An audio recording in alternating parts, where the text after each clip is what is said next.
నమస్తే, welcome to our channel. నేను మిషాలి. AP కల్తీ నెయ్యి వ్యవహారానికి సంబంధించి రోజుకొక మలుపు తిరుగుతుంది. నిజాలు తెలుసుకోవడానికి రేపు ఏపీ శాసన మండలిలో సభలో చర్చ జరగబోతుంది. అయితే నిజంగా ఈ చర్చలో మార్నింగ్ నుంచి మధ్యాహ్నం వరకు ఈ కల్తీ నెయ్యి వ్యవహారమే జరగబోతుంది. నిజానికి ఇంకా నిజాలు లోతుగా విచారిస్తే నిజాలు వెలుగులోకి వచ్చే అవకాశం ఉందా అంటే అవుననే సమాధానం కూడా వినిపిస్తుంది. దీని మీద పూర్తిగా విశ్లేషించడానికి మనతో పాటు స్టూడియోలో ఉన్నారు సీనియర్ జర్నలిస్ట్ సత్యమూర్తి గారు ఉన్నారు. వారిని అడిగే విషయాలను తెలుసుకునే ప్రయత్నం చేద్దాం. నమస్కారం సార్. నమస్కారం సార్, ఈ కల్తీ కుంభకోణం అయితే రోజుకొక మలుపు తిరుగుతుంది. అసలు ఎవరికీ అర్థం కావట్లేదు. ఇది రేపు అసెంబ్లీలో చర్చ జరగబోతుంది. దీని మీద నిజాలు వచ్చే అవకాశం ఉందా అంటారా సార్? రేపు ఎవరికి అర్థం కాదు, అందరికీ అర్థమైంది. ఈ నెయ్యి అంటే తిరుమల తిరుపతి దేవస్థానానికి జగన్మోహన్ రెడ్డి సమయంలో జగన్మోహన్ రెడ్డి వాళ్ళ బాబాయ్ టీటీడీ బోర్డు చైర్మన్గా ఉన్న సమయంలో కల్తీ చేసి అంటే నెయ్యే లేకుండా ఒక వనస్పతి డాల్డాన్ని తీసుకొచ్చి నెయ్యిలాగా దాన్ని తయారు చేయటానికి అందులో కెమికల్స్ కలిపి దాన్ని ఈ లప్సా లాంటి టాయిలెట్ క్లీనర్లలో వాడే ఆ పదార్థాలని కూడా ఇందులో కలిపి నెయ్యిని తయారు చేసి ఆ నెయ్యిని వాడారు అనేది మొత్తం ప్రజలందరికీ అర్థమైపోయింది. ప్రజలందరికీ అర్థం కావటమే కాకుండా సుప్రీంకోర్టు విధించిన సిబిఐ సిట్టు వాళ్ళతో కలిపి వేసిన దర్యాప్తు బృందం కూడా దీన్ని ఒక నిర్ధారణకు వచ్చింది. ఆ నిర్ధారణకి వచ్చిన తర్వాత అందులో 36 మంది వీళ్ళు నిందితులు అని పెట్టి అడిషనల్ ఛార్జ్షీట్ కూడా పెట్టి కోర్టులో నెల్లూరు ఏసీబీ కోర్టులో ఛార్జ్షీట్ కూడా ఫైల్ చేశారు. అడిషనల్ ఛార్జ్షీట్ అంటే ఇక్కడ మొత్తం కన్ఫ్యూజన్ ఎక్కడొచ్చింది అంటే ఈ సిబిఐ వాళ్ళకి అత్యున్నత దర్యాప్తు సంస్థ కదా, మనకేమో మరి దర్యాప్తులో ఓనమాలు కూడా తెలియవు కదా. కానీ మరి దర్యాప్తులో ఓనమాలు కూడా తెలియని మనకి ఒక చిన్న డౌట్ వస్తుంది. కడూరు చిన్నప్పన్న లేదు, పల్లి ఈశ్వర్ రెడ్డి లేదు, మద్ది విజయభాస్కర్ రెడ్డి లేకపోతే కులకర్ణి, వీళ్ళందరూ కలిస్తే వీళ్ళందరూ కుట్ర పన్నితే తిరుమల తిరుపతి దేవస్థానం బోర్డు టెండర్ నిబంధనలు మార్చగలదా? ఇప్పుడు నేను వెళ్ళి చెప్తాను ఒక విషయం. తిరుమల తిరుపతి దేవస్థానం బోర్డు కూర్చొని మార్చేస్తారా? నిబంధనలు మారుస్తారా? మార్చరు కదా. అసలు నువ్వెవడవే చెప్పడానికి అంటారా అనరా? పోనీ నేను కాదు, టీటీడీలో పనిచేసే ఒక ఎంప్లాయీ వెళ్తాడు, వద్దు సార్ ఇవాళ హుండీలో వచ్చినవన్నీ నాకు ఇచ్చేయండి, అది తీర్మానం చేయండి అంటాడు. తీర్మానం చేసేస్తావా? తిరుమల తిరుపతి దేవస్థానంలో పనిచేసే ఓ 10 మంది వెళ్ళి సార్ ఒక తీర్మానం చేయండి సార్, ఇవాళ హుండీలో పడ్డ డబ్బులన్నీ ఇగో బలానా ఈయనకి ఇచ్చేలాగా మా పేర్లు రాసి ఒక తీర్మానం చేయండి సార్ అంటే చేసేస్తావా? మరి అది చేయనప్పుడు ఇది నీ ప్రమేయం లేకుండా బోర్డు తీర్మానం ఎట్లా అవుతుంది అని దర్యాప్తు చేయటంలో ఏమాత్రం అనుభవం లేని మనలాంటి వాళ్ళు కూడా అడుగుతారుగా. నేనంటే ఏదో క్రైమ్ రిపోర్టర్గా పనిచేశాను కాబట్టి నాకు కొంతన్నా పోలీసులు ఎట్లా దర్యాప్తు చేస్తారో తెలుసు. బహుశా నీకైతే అది కూడా తెలిసి ఉండకపోవచ్చు కదా. అంటే దర్యాప్తు ఎట్లా చేస్తారనేది నీకు విషయ పరిజ్ఞానం ఉంటే ఉండొచ్చు, ప్రొసీజర్ ఏంటి అనేది తెలియకపోవచ్చు కదా. మరి మనకే ఈ విషయం తెలిసినప్పుడు మరి సిబిఐ ఆఫీసర్లకి 2 రాష్ట్ర సిట్ వాళ్ళు కూడా ఉన్నారు, ఒక food safety and security officer కూడా ఉన్నాడు. మరి వీళ్ళకి తెలియలేదా? సుబ్బారెడ్డిని ఎందుకు పెట్టలేదు ఛార్జ్షీట్లో? ధర్మారెడ్డిని ఎందుకు పెట్టలేదు ఛార్జ్షీట్లో? మరి వీళ్ళిద్దరిని కదా పెట్టాల్సింది. ఆ రోజు పర్చేజ్ కమిటీ సమావేశానికి లోకల్ ఎమ్మెల్యే అయిన భూమన కరుణాకర్ రెడ్డి వచ్చాడని నువ్వే రాశావు కదా ఛార్జ్షీట్లో. చంద్రగిరి నియోజకవర్గం ఎమ్మెల్యే అయిన చెవిరెడ్డి భాస్కర్ రెడ్డి ప్రత్యేక ఆహ్వానితుడిగా ఆ రోజు పర్చేజ్ కమిటీ సమావేశానికి వచ్చాడు అని నువ్వే రాశావు కదా. మరి పర్చేజ్ కమిటీ సమావేశంలో పార్టిసిపేట్ చేసిన సుబ్బారెడ్డి, చెవిరెడ్డి భాస్కర్ రెడ్డి, భూమన కరుణాకర్ రెడ్డి పేర్లు ఇందులో ఎందుకు పెట్టలేదు? ఈ 36 మందిలో వాళ్ళ పేర్లు ఎందుకు నువ్వే కదా చెప్పింది. ఇవన్నీ నేను చెప్పినవి కాదు కదా. నువ్వు పెద్ద దర్యాప్తు చేసి నువ్వే చెప్పావు కదా. మరి నువ్వు చెప్పిన వాడివి దర్యాప్తులో ఛార్జ్షీట్లో వీళ్ళ పేర్లు ఎందుకు రాయలేదు? ఇది క్వశ్చన్. ఎందుకు రాయలేదు అనేది పెద్ద ప్రశ్న.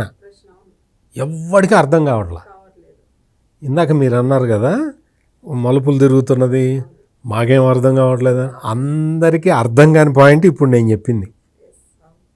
ఇది వీళ్ళ పేర్లు ఎందుకు పెట్టలేదో అర్థం కావట్లేదు. ఇది అర్థం కావట్లా. అందరికీ అర్థం కాని పాయింట్ ఇది ఒక్కటే.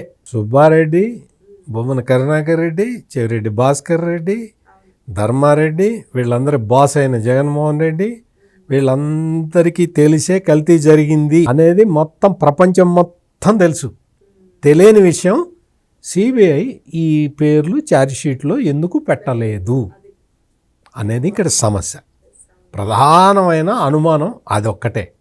ఈ అనుమానం వచ్చింది కదా, మీకు వచ్చింది అనుమానం, నాకు వచ్చింది.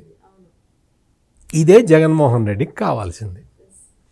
ఈ అనుమానాన్ని బలంగా చేయటానికి, ఈ అనుమానాన్ని మరి సాలిడ్గా చేయటానికి ఏం చేస్తున్నాడు అంటే ఇండాపూర్ డైరీకి ఇచ్చారట. ఇండాపూర్ డైరీకి ఇవ్వడం ఏంటి? అసలు ఇండాపూర్ డైరీ ఏంటి?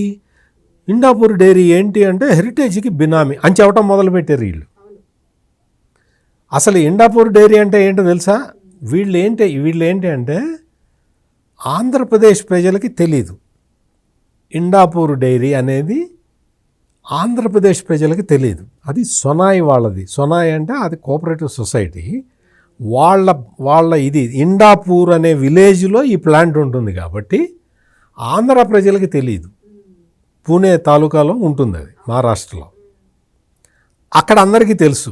సొనాయి అంటే తెలుసు, ఇండాపూర్ అంటే తెలుసు. వాళ్ళ రైతులు రోజుకి 40 లక్షల లీటర్ల పాలను సేకరిస్తారు. 40 లక్షల లీటర్లు పర్ డే. ఆ ఇండాపూర్ డైరీ నెట్ వర్త్ ఎంతో తెలుసా? నెట్ వర్త్, ఆ కంపెనీ నెట్ వర్త్ 10,000 కోట్లు. 10,000 కోట్ల రూపాయల నెట్వర్త్ ఉండి రోజుకి 40 లక్షల లీటర్ల పాలను సేకరించే ఒక కంపెనీని వేరే కంపెనీకి బినామీ అని చెబుతున్నది ఈ జగన్మోహన్ రెడ్డి అండ్ బ్యాచ్. ఎందుకు అంటే ఈ అనుమానం ఉంది కదా, ఈ అనుమానాన్ని ఆసరాగా చేసుకొని చెప్తూ ఉన్నారు. ఈ రోజున ఇండాపూర్ డైరీ వాళ్ళు క్లియర్ కట్గా చెప్పారు. ఏం చెప్పారు? వాళ్ళు వీడియోలు రిలీజ్ చేశారు. వాళ్ళ కంపెనీ ఎండి, మేనేజింగ్ డైరెక్టర్లు వీళ్ళందరూ కలిసి వీళ్ళందరూ ఎవరికి వాళ్ళు చెప్పారు, అరే ఏం దమాగుందా మీకు? అసలు ఒకసారి వచ్చి అసలు మేమేందా, మా కంపెనీ ఏంటి, మా బోర్డ్ ఆఫ్ డైరెక్టర్లు, మాది ఇంత పెద్ద కంపెనీ, మేమేదో వెంకటేశ్వర స్వామికి నెయ్యి సప్లై చేద్దామని చెప్పి మేము అనుకుంటే మీరేంటయా వచ్చి మా కంపెనీని తీసుకెళ్ళి హెరిటేజ్కి బినామీ అంటారు ఏంటయా, బుర్రుందా మీకు అని చెప్పి వాళ్ళు వీడియోలు రిలీజ్ చేశారు. కేసు కూడా వేస్తున్నారు. వాళ్ళు హెరిటేజ్ ఎట్లా వేసిందో అట్లా ఇండాపూర్ డైరీ వాళ్ళు కేసు అయిపోతూ ఉన్నారు. కేసు వేస్తారు, వాళ్ళు రెడీగా ఉన్నారు. ఆ విషయం ఆయనే చెప్పాడు. నేను మా అడ్వకేట్ తోటి మాట్లాడుతున్నాను, వాళ్ళ మీద ఈ మాట్లాడిన వాళ్ళందరి మీద కేసు వేస్తానని చెప్పాడు. ఇంకోటి ఏంటి అంటే బొత్స సత్యనారాయణ వచ్చి చెప్తాడు, 278 రూపాయలకి ఇండాపూర్ డైరీ అప్పట్లో కొటేషన్ వేసింది, ఇప్పుడు అదే డైరీ వచ్చి 658 రూపాయలకి కొటేషన్ వేసింది. ఈ 278 రూపాయల నుంచి 658 రూపాయలకి రేటు పెంచి ఈ మధ్యలో డబ్బులు కొట్టేస్తున్నారు అని పెడుతున్నాడు.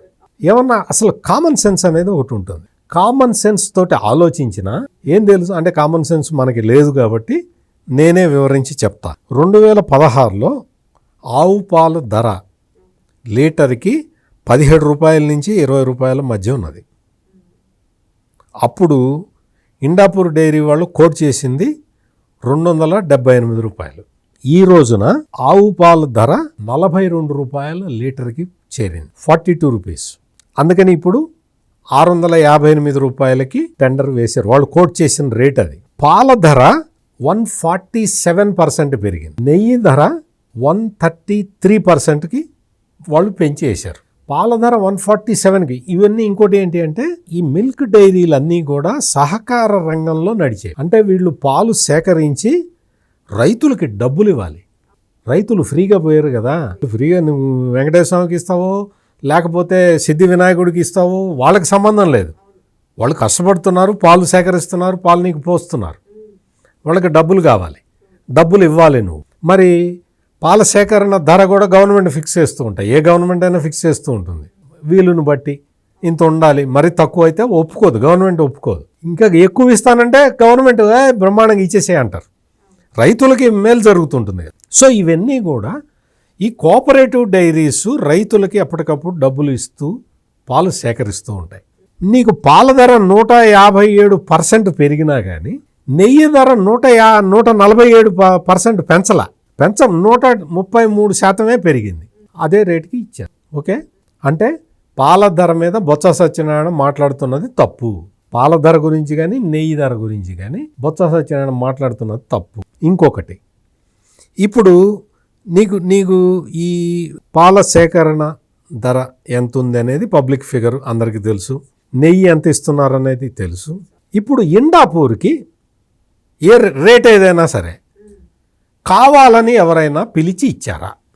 ఇది ఇంకొక డౌట్ కదా, నీకు కూడా డౌట్ ఉంది కదా. ఇండాపూర్ ఎక్కడో మహారాష్ట్రలో ఉన్న డైరీని రా బాబు నువ్వు ఇచ్చి తీసుకో టెండర్ తీసుకొని నా కమిషన్లు ఇవ్వు అని అడగటానికి ఆస్కారం ఉంటుంది కదా.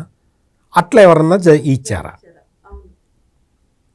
ఇక్కడ నందిని డైరీ అని ఉంటుంది, కర్ణాటక మిల్క్ ఫెడరేషన్ వాళ్ళది.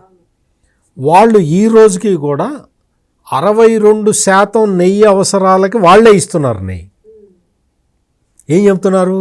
నందిని డైరీని పక్కన పెట్టి ఈ ఇండాపూర్ డైరీకి ఇస్తున్నారని చెప్తున్నారు. 62% నెయ్యి వాళ్ళే ఇస్తున్నారు. ఇంకా 62% నందిని డైరీ వాళ్ళు ఇవ్వటమే కాకుండా కొత్తగా వచ్చి సంగం డైరీ వాళ్ళు ఇస్తున్నారు. ఇప్పటివరకు సంగం డైరీ వాళ్ళు ఇస్తున్నారు. ఇవన్నీ ఇచ్చిన తర్వాత ఇండాపూర్ డైరీ వాళ్ళు జగన్మోహన్ రెడ్డి టైంలో టెండర్ పార్టిసిపేట్ చేశారు, వాళ్ళకి రాలేదు. L2గా వచ్చింది, రాలేదు. మొన్న కూడా వాళ్ళు L2గా వచ్చారు. 20 లక్షల కిలోల నెయ్యి మాకు కావాలి, స్వచ్ఛమైన ఆవు నెయ్యి అంటే అది ఆల్ ఇండియా టెండర్ అది. అందుకని వాళ్ళు వచ్చి మేము కూడా పార్టిసిపేట్ చేస్తామని పార్టిసిపేట్ చేశారు. L1గా నందిని వచ్చింది, L2గా ఇండాపూర్ వచ్చింది. L1 పిలిచి ఇచ్చేశారు. ఇచ్చిన తర్వాత అప్పటికే నందిని డైరీ వాళ్ళు అప్పటికే ఒక 4-5 టెండర్లు వాళ్ళకే వచ్చింది, వాళ్ళు సప్లై చేస్తున్నారు. ఇది 20 లక్షల కిలోలు. అయ్యా మేము టెండర్ అయితే పాడాం కానీ మాకు అంత కెపాసిటీ మా దగ్గర అంత నెయ్యి లేదు, మేము 10 లక్షల కిలోల వరకు మేము ఇవ్వగలుగుతాము అని వాళ్ళు టీటీడీ బోర్డుకి చెప్పారు. ఇప్పుడు మళ్ళీ టెండర్ పిలవాలి. మళ్ళీ టెండర్ పిలవకుండా ఇప్పుడు ఏం చేయాలి అంటే 10,000 కిలోలే ఇస్తాము, మేము అంతకు మించి ఇవ్వలేమని నందిని చెప్పింది కదా. నందిని చెప్పిన తర్వాత జనరల్గా ఏం చేస్తారంటే L2ని పిలుస్తారు. అయ్యా L1 రేటుకి నువ్వు ఇవ్వగలుగుతావా, నువ్వు ఆ రేటుకి ఇవ్వగలుగుతావా లేదా, మాకు ఇప్పుడు అర్జెంటుగా 10 లక్షల కిలోల నెయ్యి కావాలి, నువ్వు ఇవ్వను అంటే మేము మళ్ళీ టెండర్కి వెళ్ళాల్సి వస్తుంది అని చెప్పారు. అట్లాగే చెప్పాలి, అట్లాగే చెప్పారు. ఇండాపూర్ డైరీ వాళ్ళు ఏంటి చాలా సంవత్సరాల నుంచి ప్రయత్నం చేస్తూ ఉన్నారు. జగన్మోహన్ రెడ్డి టైంలో కూడా ప్రయత్నం చేశారు, వాళ్ళకి రాలేదు టెండర్. L2 దగ్గర అయిపోతున్నారు వాళ్ళు, L1గా రావట్లా. ఇప్పుడు వాళ్ళు ఏం చేశారు అంటే L1 రేటుకి మేము సప్లై చేస్తామని చెప్పి వాళ్ళు ముందరకు వచ్చి నెయ్యి సప్లై చేశారు. అంటే అర్థం ఏంటి? ఎవడన్నా కావాలని ఇండాపూర్ డైరీకి టెండర్ ఇచ్చాడా? ఇవ్వలేదు కదా. మరి ఎందుకు పెద్ద వర్రీ అవుతావు నువ్వు? ఇక్కడ సిబిఐ వాళ్ళు నీ బాబాయ్ పేరు పెట్టలేదు ఛార్జ్షీట్లో అన్న ఒక అడ్వాంటేజ్ని తీసుకొని నువ్వు ఆడుతున్న రాజకీయాలన్నీ కూడా ఈరోజు ప్రజలకి బట్టబయలైనాయి. నీకు లేకపోతే నువ్వు చెప్పించే మనుషులకి క్రెడిబిలిటీ లేదని నీకు అర్థమైపోయి బొత్స సత్యనారాయణ దించావు. ఈ పెద్ద మనిషి చెప్తే అన్న వింటారేమోనని బొత్స సత్యనారాయణ దించావు. ఢిల్లీలో ఉండే సుబ్రహ్మణ్య స్వామిని తీసుకొచ్చి సుప్రీంకోర్టులో కేసు వేయించావు. ఇటువంటి కార్యక్రమాలన్నీ చేస్తున్నావు. అంటే ఫిషింగ్ ఇన్ ట్రబుల్డ్ వాటర్ అంటారు. ఫిషింగ్ ఇన్ ట్రబుల్డ్ వాటర్ అటువంటి పని చేస్తున్నావు జగన్మోహన్ రెడ్డి. అనవసరం. ప్రజలకు అంత అర్థమైపోయింది. నువ్వు బొత్స సత్యనారాయణని దించిన, నువ్వు సుబ్రహ్మణ్య స్వామి అనే ఒక రాజకీయ నాయకుడు కమ్ పాలిటీషియన్ కమ్ లిటిగెంట్ వీళ్ళందరూ ఇటువంటి వాళ్ళని దించిన ప్రజలందరికీ అర్థమైపోయింది. కల్తీ చేసింది మీరే, కావాలనే చేశారు. Thank you sir. నమస్కారం.